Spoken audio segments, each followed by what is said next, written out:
హరీష్ రావు గారు తెలంగాణ ప్రజలను తప్పుతో పట్టియాలే, ఇరిగేషన్ నాకంటే ఎక్కువ ఎవరికి తెలియదు, ఎవరికి టీఎంసీ లేదో తెలియదు, క్యూసెక్ లేదో తెలియదు, కృష్ణా జలాలు మనకెంత వాటా రావాల్సింది ఉండే, మనకి ఎంత వచ్చింది ఎవరికి తెలియదు కదా, ఏదంటే అది మాట్లాడదాం ఇష్టానుసారంగా, ప్రజల్ని తప్పుదో పట్టించుడే. ఏమైనా ద్రోహి, ఇప్పుడు జలద్రోహి రేవంత్ రెడ్డి గారు, చంద్రబాబు నాయుడు గారు చెప్పింది చేస్తుండు అని చెప్పి ఏదో వేగ్గా ప్రచారం చేసేస్తే అయిపోతుంది. దాంతో ఇంకా మనము మళ్ళా తెలంగాణ సెంటిమెంట్ను రేకెత్తించవచ్చు, మళ్ళీ మనం అధికారంలోకి రావచ్చు అనే భ్రమలా నువ్వు బతుకుతున్నావు హరీష్ రావు గారు. నేను రెండే ముక్కలలో చెప్తా, మీకు ఏ రోజు కూడా కృష్ణా జలాల పైన కానీ దక్షిణ తెలంగాణ మీద కానీ ప్రేమ లేదు.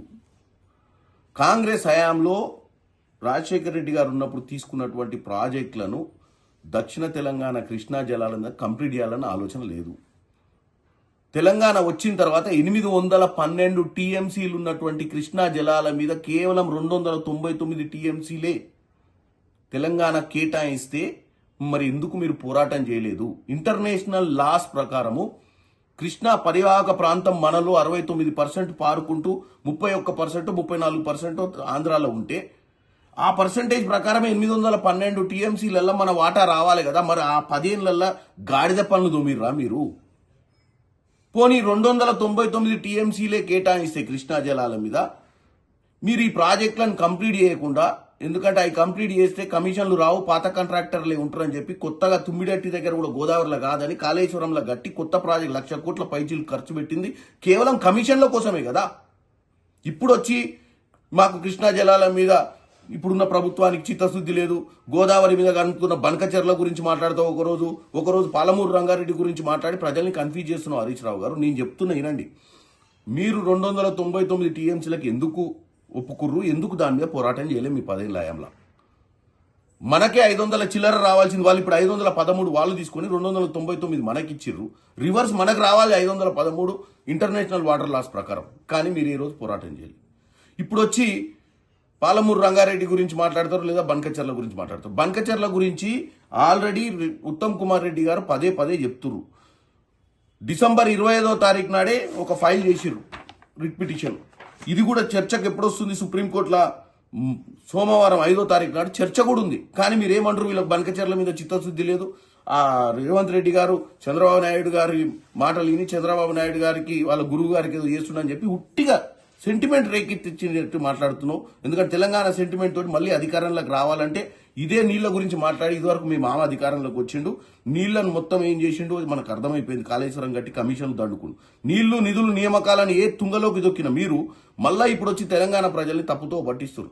ఎవరు పోయి రాయలసీమకు పోయి రాయలసీమను రత్నాల సీమ చేస్తా అన్నది ఎవడు పోయిండు? బేసిజాలొద్దు, బేసిజాలొద్దు 3000 టీఎంసీలు గోదావరి నీళ్ళు పోయి సముద్రంలో కలుస్తుంది అన్నది మీ మామగారు కాదా? ఇలా బనకచెర్ల గురించి నువ్వు మాట్లాడుతున్నావు, దానికి ఆద్యం పోసిందే మీ మామ. ఆ రోజు మిగులు జలాలు బాగున్నాయి, దాంట్లో వరద జలాలు ఎక్కువ ఉన్నాయి, 3000 టీఎంసీలు పోయి సముద్రంలో కలుస్తున్నాయి గోదావరి మీద, మీరు ఏమైనా చేసుకోండి అని చెప్పొచ్చిండు చేపల పులుసు తిని. కాబట్టి ఈరోజు చెప్పేది ఏంటంటే మాకు చిత్తశుద్ధి ఉంది. మేము టోటల్గా ప్రాజెక్టులు కృష్ణా జలాల మీద 299 టీఎంసీలు ఇప్పుడు ఉంది. మాకు 299 టీఎంసీ కాదు, మాకు ఇంటర్నేషనల్ వాటర్ లాస్ ప్రకారం మా పరియాక ప్రాంతం ఎంతైతే ప్రవహిస్తుందో కృష్ణా జలాలు, మా బేసిన్ ఎంత ఉందో అంతనే మా పర్సంటేజ్ కావాలని మా రేవంత్ రెడ్డి గారు పోరాటం చేస్తారు. ఇంకేమనంటే బనకచెర్ల గురించి మాట్లాడుతావు. జలశక్తి మంత్రి దగ్గర 2 ముఖ్యమంత్రులు కూర్చున్న రోజు నువ్వు ఉన్నావు ఆ రూమ్లో, మేము ఎంపీలుగా మేమున్నాం. ఆ రోజు డిస్కషన్లో ఏం జరిగింది? ఆ రోజు డిస్కషన్లో 2-3 విషయాలే జరిగినాయి. ఏంది? ఆ రోజు డిస్కషన్లో కృష్ణా జలాల మీద టెలిమెట్రీ విధానం పెట్టి ఎవరు ఎన్ని జలాలు ఎవరు ఎంత పర్సంటేజ్ ఆఫ్ వాటర్ వాడుకుంటారో తెలుసుకోవాలని కొత్తగా, ఎందుకంటే ఈ వివాదానికి ఒక ఆలోచన, అంటే ఎన్ని టీఎంసీలు ఎవరు వాడుకుంటారు అనేది ఎగ్జాక్ట్ కోసం టెలిమెట్రీ విధానం పెట్టాలని ఒక డిస్కషన్ అయింది. ఇరు రాష్ట్రాల జలశక్తి అధికారులకు ఒక కమిటీ వేసి అక్కడ ఉన్నటువంటి మరమ్మతులు కానీ అసలు ఉన్న వాస్తవాలు తెలుసుకోవాలని కృష్ణా జలాల మీద. ఇంకోటి శ్రీశైలం ప్రాజెక్ట్ మరమ్మతులు చేయాలనేది ఒక డిస్కషన్ నడిచింది. గోదావరి రివర్ మేనేజ్మెంట్ బోర్డు వచ్చి తెలంగాణలో, కృష్ణా రివర్ మేనేజ్మెంట్ బోర్డు వచ్చి ఆంధ్రప్రదేశ్లో ఉండే విధంగా కొన్ని నిర్ణయాలు తీసుకున్నారు ఆ రోజు. అంతే తప్ప ఆ రోజు బనకచెర్ల గురించి డిస్కషన్ జరగలేదు.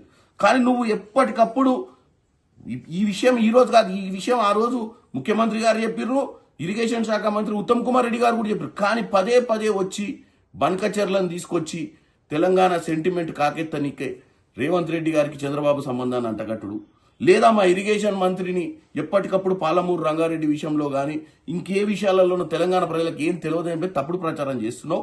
డెఫినెట్ గా మా అందరికి చిత్తశుద్ధి ఉంది. నేను కూడా పార్లమెంట్ లో ఒక 4 సార్లు మాట్లాడినా, మీరు కావాలంటే రికార్డు తీసుకోండి.